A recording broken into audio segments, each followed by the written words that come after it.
Thanks, Mr. Chairman. I want to make a point of being here today, Mr. Secretary, after I witnessed on television last night the exchange between you and the junior senator from Kentucky. I hope that no one left that hearing or believes today that his questioning represents the feeling of America. If Putin or the Russians or anyone take comfort in his questioning, they're making a mistake. I think it should be clear, and you tried to make it as clear as you could, that we are not conceding any sphere of influence to Vladimir Putin. We are not conceding an anxious effort to understand what he's doing in Ukraine. I understand what he's doing in Ukraine. It's very clear what he's doing. He has launched a vicious, barbaric, genocidal attack on this nation, unprovoked by them and unsustained by international law as we know it. And I did not want any friends and allies of the United States to think that the junior senator from Kentucky expresses our point of view. I cannot imagine the reverberations of that comment in the Baltics, for example. The Baltics were part of the Soviet Union because of the aggression of Adolf Hitler and Joseph Stalin. It had nothing to do with the people of those countries asking to be part of any Soviet Union. And they survived to this day as small, vibrant democracies loyal to the United States because they are part of NATO and they share our values. And we are not giving that up to Vladimir Putin under any circumstances. I hope what I've just said you agree with. I do. Good. Let me talk to you about a sentiment that has been expressed by Senators Moran and also by Senator Graham, and I share. And the sentiment is this: the earliest analysis of what would occur when the Russians invaded Ukraine suggested, and this is before the invasion, that Kyiv would last a matter of days, the bulk of the country a matter of weeks, but the resistance that would be formed against any Russian occupation could go on for months or years. And Putin would have learned under those circumstances that he had won a Pyrrhic victory, if he even wanted to call it that. The reality of the situation is much different. Kyiv has not fallen. You were able to visit that city with the Secretary of Defense. The bulk of Ukraine is at least stable, though there are terrible examples of fighting going on at this point. And my concern is this: we are trying to scramble in the last 53 days, is that correct? 54 days, to readjust our thinking about the future of Ukraine. We underestimated the courage and resiliency of the Ukrainian people, the determination they have shown to defend their own country. We perhaps overestimated the power of the Russian military. And as a consequence, we have to readjust to the fact that the Ukrainians have won significant victories. My concern, is expressed by my Republican colleagues, is this: are we throwing a 10-foot rope to someone drowning 20 foot offshore? Are we falling short of what they need for something decisive to happen in our interest and their interest? Are we doing enough from a diplomatic or military viewpoint from your point of view? I would hate I'd hate to see the situation where we're saying how proud we are of NATO coming together with all its strength, and at the end of the day, a devastated Ukraine with refugees by the millions and people in unmarked graves is what's left behind by Putin. That's hardly a NATO victory. Would you comment on that? Thank you, Senator.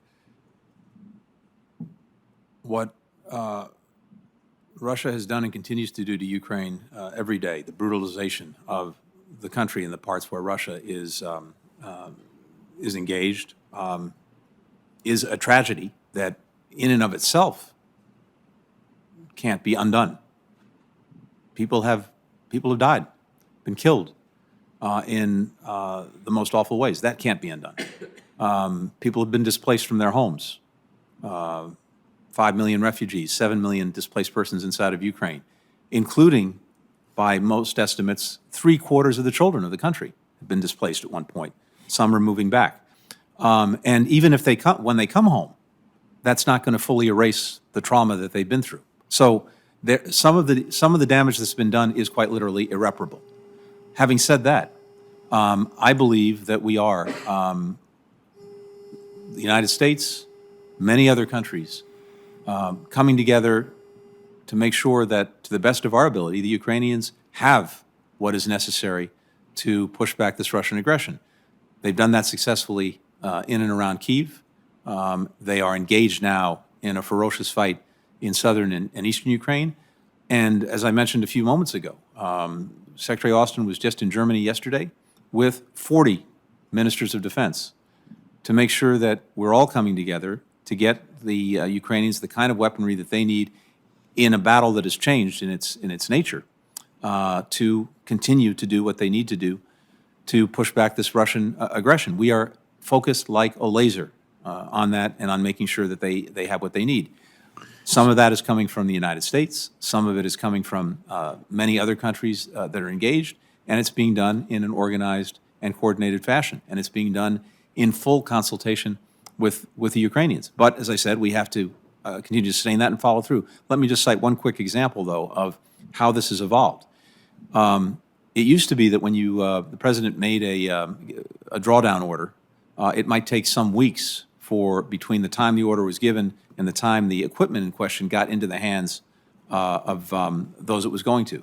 This is now happening in many cases in as little as 72 hours. From the time the president did the drawdown to the time weapons are getting into the hands of Ukrainians to use them against the Russian aggression, 72 hours. We were just there, as you noted, and talked with all of the folks on the ground who are helping to make sure and coordinate the security assistance that's getting in to the Ukrainians. It's a remarkable operation, and it's working in real time. We have to keep that going, and we have to make sure that they are getting what they need to deal with the actual threats that they face.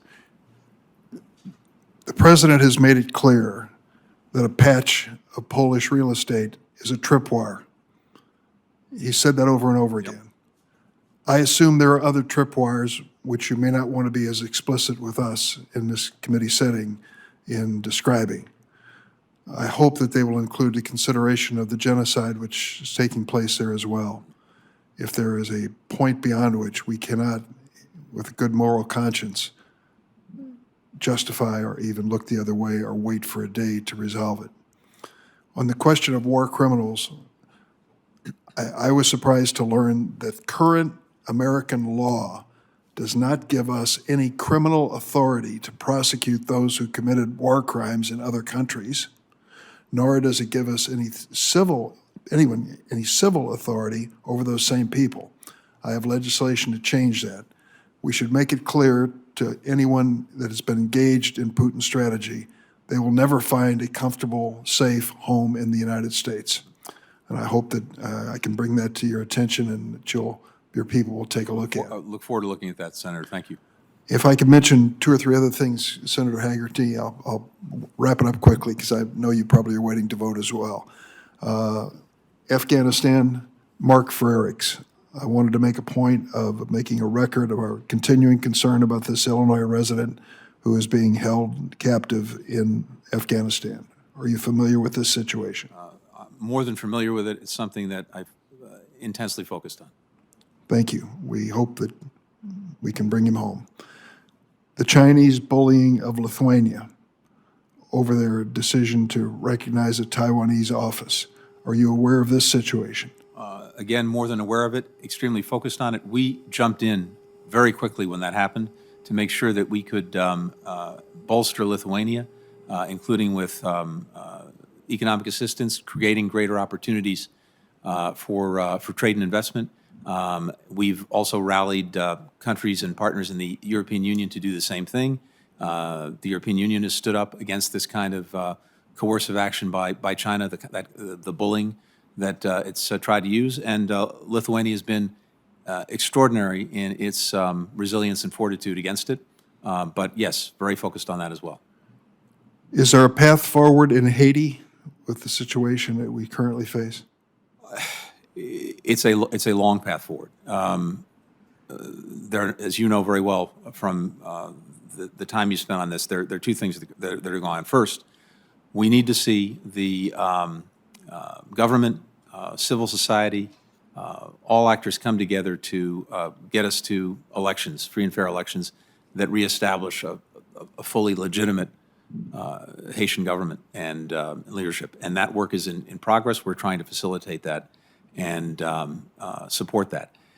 But having said that, the problems are so deep-rooted and so challenging that I think the road is very long. The criminality, violence, the lack of basic law and order is a fundamental problem that we're working to address, including by supporting and strengthening the Haitian National Police and getting other countries to do the same.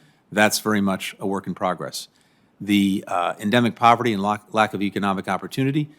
One of the challenges, Senator, is that, we and other countries over many years have devoted substantial resources to Haiti, but to date, the honest truth is that it has not made a sustainable difference. We have to be, and we are, looking at how can we do this more effectively to help Haiti get to a place where it is sustainable. And of course, it has been on the receiving end of one horrific thing after another, including natural disasters that continue to set back what progress is made. So the short answer is this is a long road. We're looking at and focused on trying to get the elections and having a government that can fully represent the people. We're trying to work on basic security by bolstering the police and dealing with the criminality, the gangs, which are terrorizing parts of the country.